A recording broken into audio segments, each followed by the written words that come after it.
my dear children. Today we are moving to the next lesson, calorimetry. We all know about heat and temperature in a body. As we all know, molecules of a substance are in random motion and they possess kinetic energy. The molecules attract each other by a force called intermolecular force of attraction.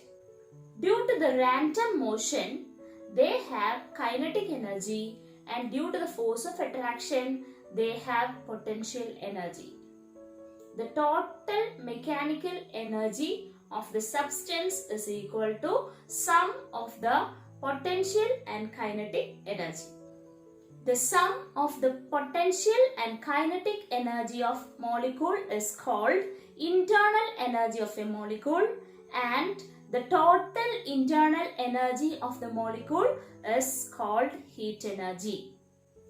Hence, heat energy is the total internal energy of the constituent particles in a substance.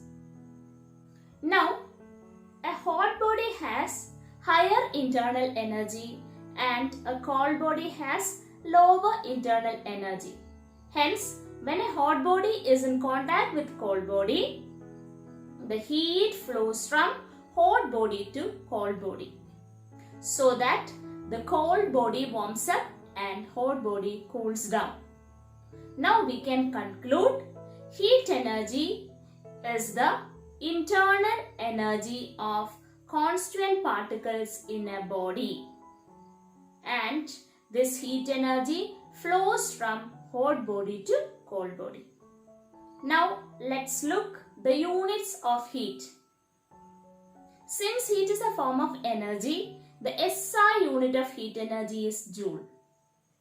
But the most commonly used unit of heat energy is calorie. 1 calorie is the amount of heat energy required to rise the temperature of water by 1 degree Celsius. But heat energy stored in water has some changes due to the non-uniform expansion of water. Hence, we have fixed the temperature as 14.5 degrees Celsius to 15.5 degrees Celsius.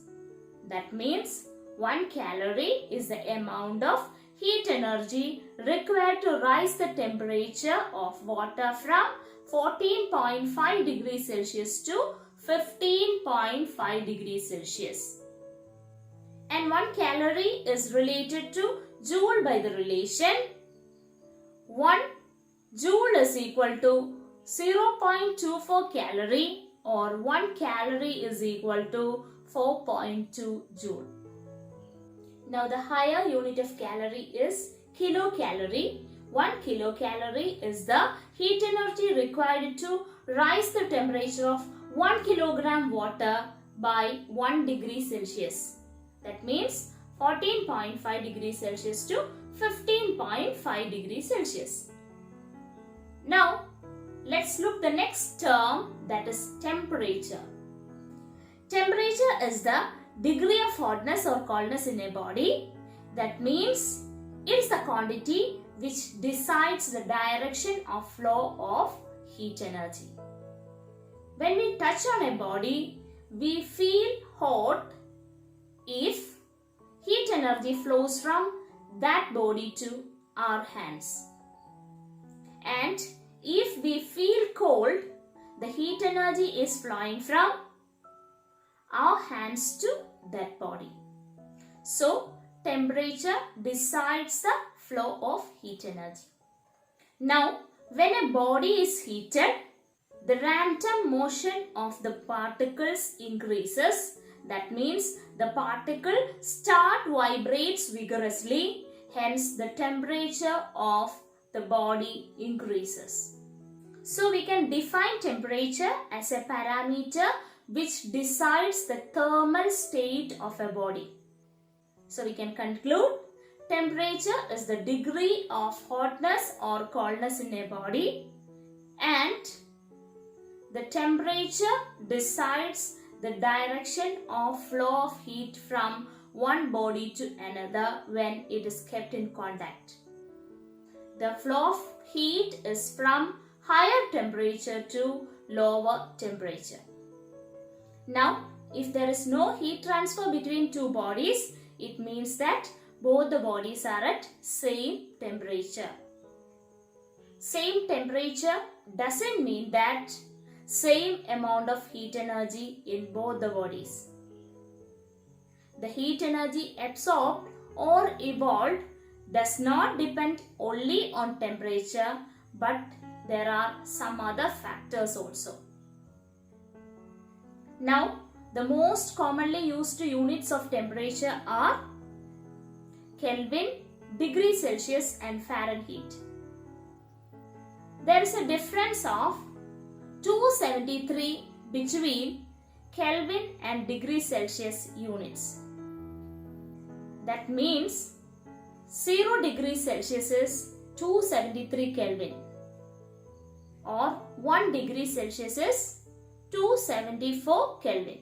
That means to get temperature in Kelvin, we should add 273 with the value of temperature in degree Celsius. Now let's look upon the factors affecting the quantity of heat absorbed to increase the temperature of a body. Here we have water in two beakers. One is having mass of 5 kg and the other is having a mass of 10 kg. Both the beakers are containing water at a temperature of 20 degrees Celsius. Now I am heating both the beakers to increase its temperature to 25 degrees Celsius. Now we can observe that beaker which contains 10 kg water needs more heat energy to rise the temperature to 25 degrees Celsius. From this activity, we can conclude objects with different mass made from same substance absorbs different amount of heat energy to rise their temperature by the same amount. Now it's clear that to rise the temperature of 1 gram water by 1 degree Celsius, it needs 1 calorie heat energy, but to rise the temperature of 2 gram water by 1 degree Celsius, it needs 2 calorie heat energy. Here we have two blocks. One is made up of brass and the other is made up of aluminium. Both are of mass 5 kg kept at a temperature of 20 degrees Celsius. Now, if I heat both this to increase the temperature to 25 degrees Celsius, we can see that the temperature of brass attained 25 degrees Celsius by absorbing less amount of heat energy than aluminium. From this activity, we can conclude that objects of same mass but made from different substances absorbs different amount of heat energy to rise their temperature by the same amount. Now it's clear that a greater amount of heat energy is required for a greater rise in temperature. For example, to increase the temperature of 1 gram of water from 14 degrees Celsius to 15 degrees Celsius, we require 1 calorie heat energy. But to increase the temperature of 1 gram of water from 15 degrees Celsius to 20 degrees Celsius, we require 5 calorie heat energy. So, greater amount of heat is required for a greater rise in temperature. So, from all the above examples, we understood one thing, that the heat absorbed by a body depends on 3 factors. The mass of the body, that means the amount of heat energy absorbed increases with increase in mass m. Now, rise in temperature delta T Here delta means change in temperature. So it is not the temperature, but with rise in temperature or with change in temperature, the heat absorbed differs. Now finally the material of the body. So we can write the heat absorbed Q is proportional to mass of the body, then rise in temperature. So as mass and rise in temperature increases, the heat absorbed also increases. Here to change the proportionality, we will add a constant. That constant is C.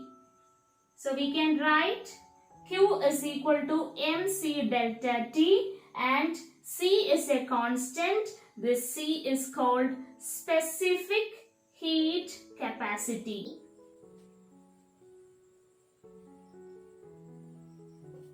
And this factor C depends on material of the body.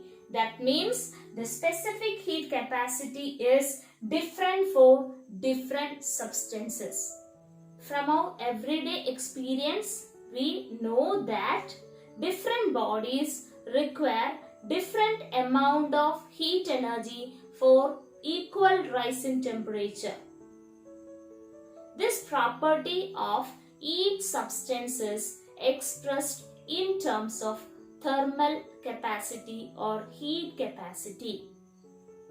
We can define heat capacity as the heat required to rise the temperature of any body by 1 degree Celsius. Heat capacity is denoted by the symbol C dash. So the heat capacity C dash is equal to the amount of heat energy required to rise the temperature divided by change in temperature, or we can write it as mc delta T divided by delta T, since the amount of heat energy is mc delta T. When we cancel this delta T, we will get heat capacity C dash is equal to mass into specific heat capacity. So we can write heat capacity is equal to mass into specific heat capacity. Since heat capacity is the heat energy required to rise the temperature by 1 degree Celsius, it doesn't depend on change in temperature, but it depends only on mass and specific heat capacity. So the factors affecting heat capacity is mass and specific heat capacity, or mass of the body and material of the body. Since heat capacity is the heat energy required to rise the temperature of given mass divided by change in temperature, the SI unit of heat capacity is given as Joule per Kelvin. Here, Joule is the SI unit of heat energy and Kelvin is the SI unit of temperature. So, SI unit of heat capacity is Joule per Kelvin. The other units are Joule per degree Celsius, calorie per degree Celsius, or calorie per Kelvin. Now, since heat capacity is equal to mass into specific heat capacity can be written as heat capacity by mass. So, specific heat capacity is equal to heat capacity divided by mass, or it is the heat energy required to rise the temperature of unit mass of substance by 1 degree Celsius. Heat energy required to rise the temperature of unit mass of substance by 1 degree Celsius. Now the SI unit of specific heat capacity is, the unit of heat capacity is Joule per Kelvin, and the unit of mass is kilogram. So it is Joule per kilogram per Kelvin. So the relation between specific heat capacity and heat capacity is that specific heat capacity is equal to heat capacity divided by mass. Now let's look upon the difference between specific heat capacity and heat capacity. Heat capacity is the heat energy required to rise the temperature of given mass of substance by 1 degree Celsius, while specific heat capacity is the heat energy required to rise the temperature of unit mass of substance by 1 degree Celsius. Heat capacity depends on mass of the body and material of the substance. But specific heat capacity depends only on substance. That is, it is the characteristic property of the substance and which does not depend on the mass of the body. The unit of heat capacity is joule per Kelvin, but the SI unit of specific heat capacity is joule per kilogram per Kelvin. So, specific heat capacity is the characteristic property of a substance and which is different for different substances. Good conductors are having low specific heat capacity and bad conductors are having high specific heat capacity. Or a substance with low specific heat capacity shows a rapid rise in temperature, while a substance with high specific heat capacity shows a slow or small rise in temperature. Water is a substance which shows an unusually high specific heat capacity. The specific heat capacity of water is 4180 joule per kilogram per Kelvin.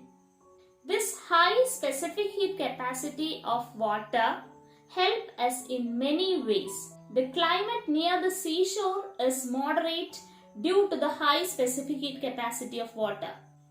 The specific heat capacity of water is nearly 5 times than sand. Therefore, with the same change in temperature, more heat is required for water than sand. Thus, there is a large temperature difference is developed between land and sea, due to which cold air blows from land to sea during night and cold air blows from sea to land during daytime. These breezes make the climate moderate near the seashore. Water is a large storehouse of heat due to its high specific heat capacity. Hence, hot water is used for internal heating in cold countries. Due to the high specific heat capacity of water, it is used for fermentation. Here, water provides heat for a long time as it does not lose its heat very quickly. Water is used as a coolant in radiators of automobiles and thermal power stations due to its high absorbing ability of heat. Since water has high specific heat capacity, it can be able to absorb a large amount of heat energy without rising its temperature considerably. Farmers fill their field of crops by water in the evening in winter when temperature is below 0 degrees Celsius in night to save the crop from damage. It will not allow to fall the temperature of the field below 0 degrees Celsius and hence it saves the crops from bursting out of their stomata. All plants and animals have high content of water in their bodies because due to the high specific heat capacity of water, animals maintain their body temperature in all seasons. Water is also used as a heat reservoir for wine and juice bottles to avoid freezing in cold countries. Due to its high specific heat capacity, it can impart a large amount of heat before rising to its freezing point and hence bottles kept in water remain warm for a long time. Now, materials with low specific heat capacity has high thermal capacity. This high thermal capacity also has some uses. The base of an electric iron is made thick and heavy to increase its thermal capacity, and it remains hot for a long duration even after the supply is disconnected. By the same way, the base of a cooking pan is made thick to increase its thermal capacity, and it gets heated slowly and gives enough heat at a slow rate to the food, and it helps for proper cooking. A calorimeter is also made up of a thin copper sheet to decrease its mass and thermal capacity. Here, copper has low specific heat capacity. Also, there it takes negligible amount of heat from its content to attain its temperature. My dear children, today we have learned heat, temperature, heat capacity, specific heat capacity, and the effect of high specific heat capacity of water. Hope you all understood everything very clearly. Thank you and have a nice day.